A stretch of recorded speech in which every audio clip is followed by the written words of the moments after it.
is probably the number one reason why closings get either pushed back to a later date, or God forbid, the buyer terminates and you don't close at all, and you don't even get the buyer's earnest money. So this is a really serious situation that I want you to be aware of, because you've agreed to, or you're about to agree to, make repairs to your home prior to the sale.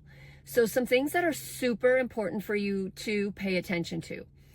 Most of the time, if the buyer's asking for things to be repaired, they're going to be asking that a professional do it.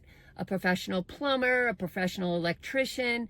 And I get it, because if you were buying a house, you wouldn't want somebody who doesn't know anything about electrical making those repairs. I mean, safety-wise for your family, you would want a professional doing that. So if you agree to have a licensed contractor service the HVAC or change a GFCI outlet or whatever that may be, you make sure that it is a licensed contractor specialized in whatever field is specified in the amendment. The other thing that is very important, and it can be a lot to manage, is that you need to provide paid invoices to the buyer that are detailed enough so the buyer can look at those invoices and see that those specific repairs were made. Now, this can be a little onerous because sometimes you have a contractor that just says part repaired.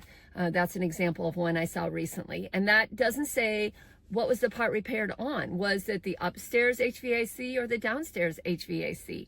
Or sometimes you'll just get a general receipt that says nothing.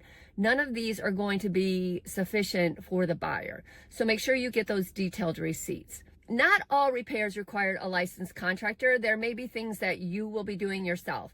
And what I encourage you to do is, once you finish doing those, let's just snap a picture of it so that we can share that with the buyer to show them that, yes, indeed, we have got it done. And one more thing I thought of. Don't wait until the last minute to start getting your repairs made.